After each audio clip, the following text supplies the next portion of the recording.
The Battle of Cjbeards had stopped the Muslims in their tracks. Pelayo had established the Kingdom of Asturias in the north of the peninsula, and the Moors, losing interest in that territory, were preparing their future expansion through Europe. The battle that would stop Islam in its tracks in Western Europe was about to be fought. Let's remember that in the previous chapter we learned about Don Pelayo's victory in the Asturian mountains and how he had founded the Kingdom of Asturias. Well, the Moors lost interest in these lands as they assessed that it was not worth losing troops to occupy the north of the peninsula. The Gallic lands were much more attractive. The Franks and Aquitanians, culturally Frankish, were initially Frankish vassals. After a civil war, the Aquitanians proclaimed independence led by Count Odo, who defeated the Moors at Toulouse. Frankish King Charles recognized Aquitanian territories, maintaining cordiality for now. However, not everything stated here is true. Charles was not a king, he was a palace steward, similar to the Hand of the King in Game of Thrones. In this case, officially the king had the power, but in reality, the true power was held by the palace stewards. In the year 730, Munuza, governor of the Narbonne area, allied with Odo, repudiating the caliphate. And of course, the governor of Al-Andalus, named Al-Rahman, could not allow it. He began to recruit troops from all the territories of the peninsula. He amassed a powerful army that would consist of around 60,000 men. Although the size of the army has been heavily debated, and the exact figure is unclear, having a large margin of error. The fact is that he first set out for the governor who had betrayed him. In the year 731, Al-Rahman arrived at Narbonne and effortlessly crushed the rebellion. At that moment, he saw that he had the perfect opportunity to invade Francia. He had a very large army and a casus belli, as Odo had supported the rebel Munuza. However, he did not attack from Narbonne for a key reason. Thus began the campaign of his predecessor, who failed in front of Toulouse. So he, also trying to avoid improper thoughts among his men, decided to invade elsewhere. Odo, for his part, had gathered his army in that city with the idea of repeating the battle of the previous decade. In the year 732, Al-Rahman went to the other end of the Pyrenees and from Pamplona crossed the mountain range under the watchful eye of the Basques. Al-Rahman arrived at Bayonne and took it. Seeing that there was no resistance to his advance for the moment, he decided to divide his army into various columns or war parties that would plunder the territory and take the towns and cities within their reach. All the Christians they encountered were executed, leaving a trail of blood behind them that would cause the Christians to unite among themselves to fight. As soon as Odo found out that the Muslims had penetrated his territory, and above all their numbers, he understood that he had to hurry to intercept the Saracen advance before it was too late.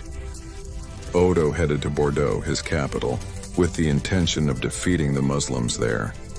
But his army was made up of too many militiamen, and it would not be a match for the heavy Muslim cavalry.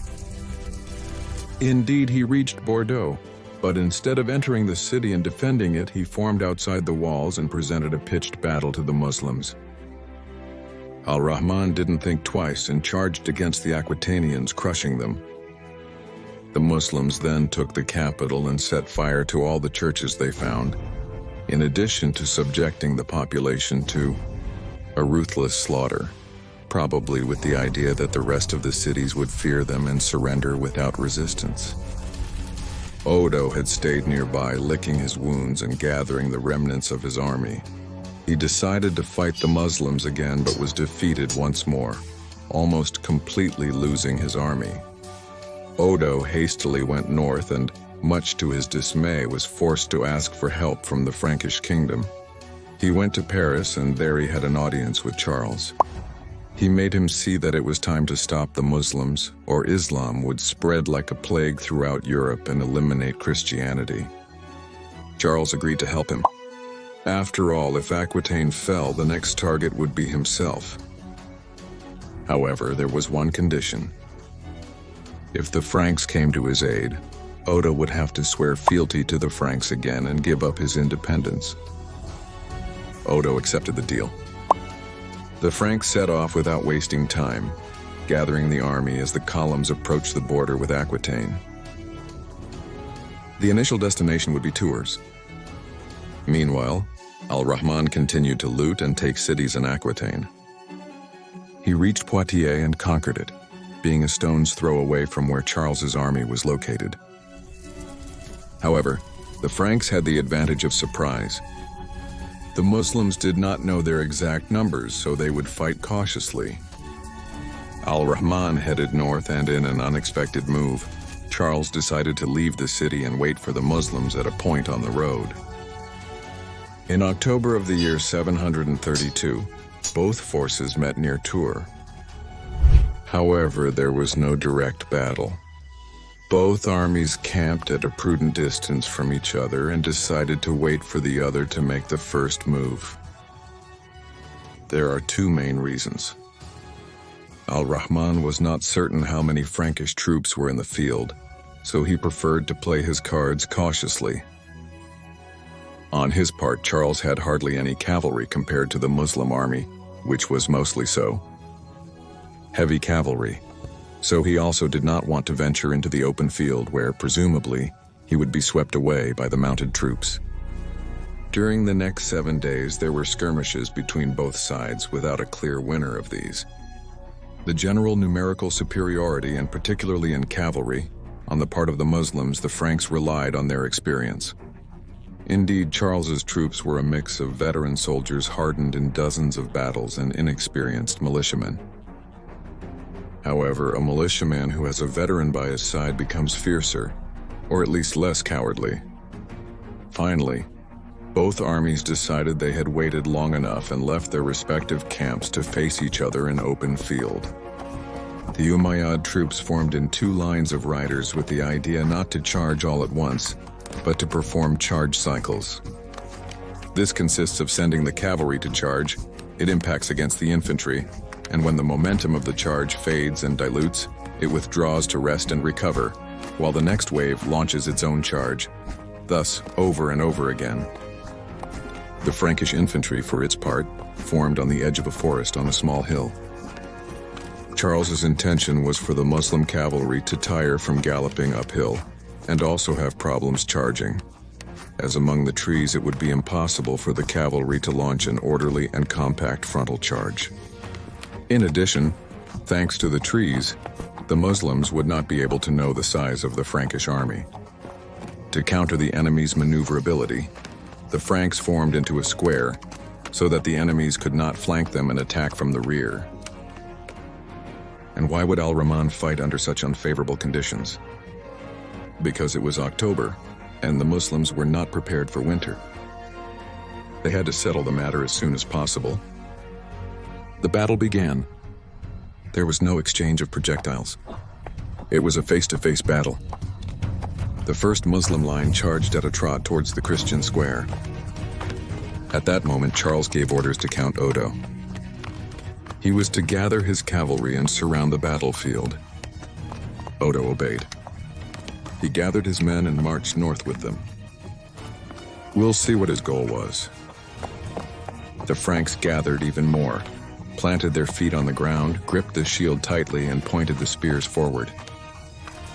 They were about to receive a frontal charge of heavy cavalry. The Muslims accelerated and galloped to cover the last meters. They lowered their lances and crashed into the Frankish lines. A cloud of dust enveloped the battlefront so that nothing could be seen. Only the sounds of bones breaking, howls of rage and pain, hoarse neighs, and the sound of lances penetrating flesh. The charge was brutal, but Rahman didn't know if the Franks had fallen or had resisted. The dust cloud disappeared, and to the Umayyad leader's surprise, the Franks had resisted the charge and had not broken. It didn't matter. He ordered the return of the first line, and the second began to march. Again, they galloped and crashed into the Christian infantry. This time, the Frankish front gave way, and various Saracen riders managed to slip through the gaps. They had clear orders to directly end the life of Charles. They lunged at him, but the royal guard stopped them in their tracks and forced them to retreat. The Muslim cavalry turned around and moved away, giving way to the first line that was preparing to charge again. The Frankish infantry reformed and prepared a third time to receive the charge. The Moors galloped and charged against the Christian infantry. They hit against their shields and again managed to penetrate at various points. But then something happened. To the north, Count Odo had surrounded the battlefield, and with his Aquitanian riders, he charged against the Muslim camp. There they began the indiscriminate looting of the booty that the Moors had obtained during their conquests in Gaul. The news reached the battlefield, and the Muslims began to turn around to try to save the loot. Seeing that his army was falling apart, Al-Rahman ordered the retreat to the camp. Carlos then ordered a widespread charge which turned into a pursuit. When Odo saw the arrival of the Umayyads, he stopped the looting, gathered his men, and left the way he had come. The Muslims arrived, more than half dismounted and prepared to defend their camp. The Franks attacked the Muslim lines but failed to prevail. The Muslims, now fighting defensively, repelled the Christian attack and slowly forced them to retreat.